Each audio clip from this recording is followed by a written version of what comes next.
এখন ইন্ডিয়ান সময় প্রায় 10:30 থেকে 11টা এবং মোটামুটি আর্লি ট্রেন্ড বিজেপির দিকে। বিজেপি 170, তৃণমূল 100 এরকম। অবভিয়াসলি এখনও অনেকটা গণনা বাকি আছে, কিন্তু এই ট্রেন্ড কন্টিনিউ করলে, যেটা করতেই পারে, কারণ এখন অবভিয়াসলি পোস্টাল ব্যালটের থেকে অনেকগুলো রাউন্ড হয়ে গেছে, ফিফথ রাউন্ডে চলে গেছে, এবং ন্যাচারালি দেখা যাচ্ছে সেখানেও বিজেপি ভালো লিড ধরে রেখেছে। তো there is clearly A trend for BJP. আরও 2 ঘন্টা বাদে ব্যাপারটা অ্যাবসলিউটলি ক্লিয়ার হবে যে কী হচ্ছে, কিন্তু most likely, almost like with 90-95% যে বিজেপি পশ্চিমবঙ্গে ক্ষমতায় আসতে চলেছে, clear margin, or the thin margin maybe, I don't know. BJP 140-145 হয়ে গেলে কিছু হয়তো এদিক ওদিক খেলা হবে, বাট মনে হচ্ছে বিজেপি 150 কমফোর্টেবলি পাস করে যাবে আপাতত। সো কোয়েশ্চেন হচ্ছে যে what's the future of Bengal after this.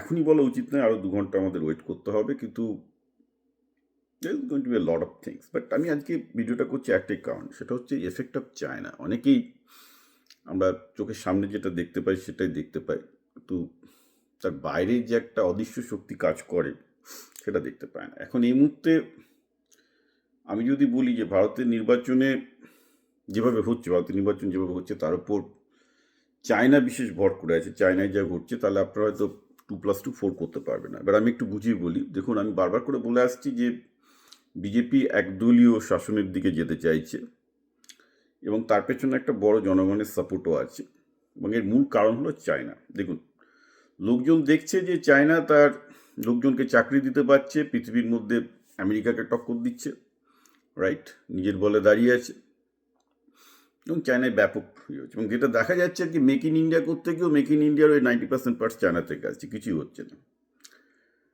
কৃষিক্ষেত্রে চাষিরা দাম পাচ্ছে না। 10 লাখ ইঞ্জিনিয়ার প্রতি বছর বেরোচ্ছে, তার মধ্যে এখন 30-40 হাজারও চাকরি পাচ্ছে না। এই তো অবস্থা ভারতের। তো ভারতের যুব সমাজের মধ্যে যে ক্ষোভ জমা হয়েছে, সেটা যদি কেউ কাজে লাগাতে পারে, যেমন তামিলনাড়ুতে বিজয় কাজে লাগালো টিভিকে, এবং ডিএমকে ধুয়ে মুছে সাফ করে দিল, রাইট, এটা হচ্ছে একটা বড় দিক। এবার ব্যাপারটা হচ্ছে এখানে শুধু বিজয় আজকে খুব কাজে লাগিয়েছে, কালকে বিজয়ও ডুবে যেতে পারে, কিন্তু আলটিমেটলি চাকরি ওর পক্ষে মুশকিল আছে। যদিও তামিলনাড়ুতে অনেক বেশি ম্যানুফ্যাকচারিং আছে, বাট ম্যানুফ্যাকচারিং হলেও তামিলনাড়ু ম্যানুফ্যাকচারিং আছে, চীনের সাথে পেরে উঠবে না। এখানে অদৃশ্য শক্তি আমি কেন চায়না বলছি, আজকে আমেরিকাতেও আমি দেখতে পাচ্ছি যে আজকে যখন আমেরিকাতে আমি কোনো ডিফেন্স এস্টাবলিশমেন্টে কোনো মিটিংয়ে গেলে প্রথমেই তৈরি, ও চায়না যে জিনিস 3 বছরে করে দিচ্ছে, আমাদের তো এখানে লোকজন 10 বছরে করতে পারছে না। So people have to think, rethink, এবং নিজেদের আমাদের যে অ্যাপারেটাস ব্যুরোক্রেসি যেভাবে চলছে, এখানে তো আমেরিকাতে যেহেতু এটা ওপেন ডেমোক্রেসি, অ্যাক্টিভলি কথাবার্তা হচ্ছে যে কী করে চায়না, কারণ চায়না তো ভয়ঙ্করভাবে এগিয়ে যাচ্ছে। তার 10 বছরের পর তো চায়নার সাথে আমরা কম্পিটই করতে পারবো না, আমেরিকায় কম্পিট করতে পারবো না, অলরেডি পাচ্ছি না অনেক ক্ষেত্রে, মানে আর্টিফিশিয়াল ইন্টেলিজেন্স থেকে শুরু করে অনেক জায়গাতে চায়না এগিয়ে গেছে। তো ভারতের ক্ষেত্রে এখন যেটা দাঁড়াচ্ছে যে বেসিক্যালি যে যদি চায়নার সাথে কম্পিট করতে ভারত না পারে, তাহলে কী হবে? এফেক্টিভলি দুটো অপশন আছে ভারতের সামনে। ভারত যদি গণতান্ত্রিক ট্রেন্ড চলতে থাকে, বহুদলীয় গণতন্ত্র, এই ক্যাওয়াটিক গণতন্ত্র চলতে থাকে, ভারত চায়নার ভ্যাসেল স্টেট হতে বাধ্য, মানে চায়নার উপনিবেশ হতে বাধ্য, খাতা কলম, অর্থাৎ চায়নার সমস্ত কিছু নিয়েই ভারতকে চলতে হবে, এবং যেক্ষেত্রে ভারতের যুব সমাজ চাকরি পাবে না এবং আন্ডার ডেভেলপ থেকে যাবে। অল্টারনেটিভ হচ্ছে কি, যদি ক্যাওটিক ডেমোক্রেটি না থাকে, ভারতে যদি কোনো একটা পার্টির একদলীয় বা প্রায় অলমোস্ট লাইক সিঙ্গাপুরের মতো যদি শাসন প্রতিষ্ঠিত হয়, যেটা সিঙ্গাপুর নামই মাল্টি পার্টি ডেমোক্রেসি, কিন্তু দেখা যাচ্ছে একটা পার্টি নিয়ার ডিক্টেটরশিপে চলছে, যেটাকে ইলেক্টেড অটোক্রেসি বলে, সেটা যদি চলে, সেখানে চায়নার সাথে ভারতের কম্পিট করার সুযোগ আছে, কারণ সেক্ষেত্রে সরকার সাহসী রিফর্মগুলো করতে পারবে। যেমন কৃষিক্ষেত্রে ভারতের ব্যাপক রিফর্ম দরকার ছিল, করতে পারলো না। এনইপি 2020 আর কি পশ্চিমবঙ্গের দরকার। যদি আর কি বিজেপি ক্ষমতায় আসে, আর কয়েক ঘন্টা বাদে বোঝা যাবে, আসতে চান্সই বেশি এখন দেখতে পাচ্ছি, তাহলে আমি বলবো যে অন্তত পশ্চিমবঙ্গের ছেলেগুলোর জন্য যারা আজকে হোপলেস পুরোপুরি, মানে আজকে পশ্চিমবঙ্গের আপার মোবিলিটি হোপলেস, একটা সাধারণ বাড়ির ছেলের কলেজ মিস্ত্রি হওয়া ছাড়া কোনো উপায় নেই, কিংবা অন্য রাজ্যে কাজ করতে যাওয়া ছাড়া উপায় নেই। তো এই যে জিনিসগুলো হচ্ছিল, সেগুলো থেকে তো কিছুটা মুক্তি পাবে। আমি তো বুঝতে পারছি না, গণতন্ত্র যদি মানুষকে না খাওয়াই পড়াই, সেই গণতন্ত্র রেখে আমি বারবার বলছি কোনো লাভ নেই। গণতন্ত্র তো একটা কারোর একটা মানে ওয়েল ড্রেস কিছু হতে পারে না, বা একটা সুন্দর সোনার গয়না হতে পারে না। সুতরাং চায়নার সাথে দেখুন আজকে ভারত যে ম্যানুফ্যাকচারিংয়ে ঘুরে দাঁড়াতে পারছে না, একটা বড় কারণ চায়না। ভারতের অনেক ম্যানুফ্যাকচারিং নষ্ট হয়ে গেছে চায়নার চাপে, এবং সেখানে প্রচুর চাকরি গেছে, nobody has the clue, right?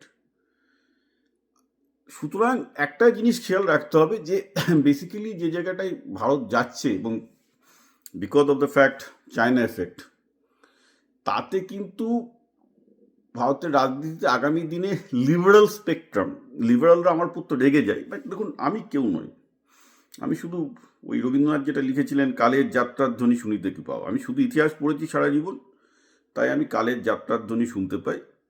সেই যাত্রার ধ্বনিটা হচ্ছে এই যে ভারত চাক আর না চাক, চায়নার মতো কিছুটা অটোক্রাসি না নিয়ে আসলে, খুব শক্তিশালী এবং সাহসী রিফর্মগুলো না করতে পারলে, সেটা শিক্ষাক্ষেত্রে, যেমন শিক্ষাক্ষেত্রে চায়না টিউশনি বন্ধ করে দিল টোটালি, কারণ কি সেটা চায়নার ক্ষতি হচ্ছিল।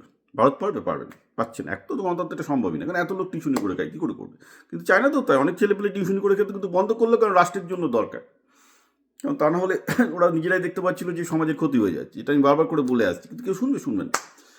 তো সমস্যাটা তো এখানে গণতন্ত্র, নদীগুলো শেষ হয়ে যাচ্ছে। এই নয় যে বিজেপি এগুলো করতে পারবে বা করতে পারবে না, আমি তার মধ্যে যাচ্ছি না, কিন্তু একদলীয় পার্টি হলে বিজেপি অন্তত এই ভোট ইলেকশন লড়াটা বাদ দিয়ে জনগণের যেটাকে দরকার, পরিবেশটাকে বাঁচানো দরকার, লোকজনকে মানে শিক্ষাক্ষেত্রে মানুষকে কম্পিটিটিভ করতে হবে, তা নাহলে চায়নার সাথে কম্পিট করতে পারবে না, একটি দ্যাট থিং উইল হ্যাপেন। এখন অবশ্যই প্রশ্ন উঠবে যে বিজেপির মতো একটা হিন্দুত্ববাদী পার্টি যারা ধর্ম করে, তারা কি করে চায়নার মতো একটা কম্পিটিটিভ পার্টি তৈরি করবে? আমি বলবো এটা যে বিজেপি হিন্দুত্ববাদী যেটা হচ্ছে, সেটা হচ্ছে ওদেরকে একটা sort of like social order, অতটা ঘাবড়ানোর কিছু নেই। বিজেপির অনেক নেতাকে আমি চিনি, most of them are nationalist, ultra nationalist maybe. তো ভারতের উন্নতির জন্য অন্তত আমি মনে করি ভারতের এই মুহূর্তে এই পলিটিক্যাল সিস্টেম আসা দরকার, যারা খুব বোল্ড রিফর্ম করতে পারে, খুব সাহসী সংস্কার করতে পারে। তা না হলে চীনের উপনিবেশ হওয়া ছাড়া ভারতের উপায় থাকবে না। এবং আজকে পশ্চিমবঙ্গের ইলেকশন অন্তত একটা জিনিস ক্লিয়ার হতে চলেছে কয়েক ঘন্টার মধ্যে, যে ভারত, যেটা আমি কালকে বললাম, যে একদলীয় শাসনের দিকে এগিয়ে যাচ্ছে।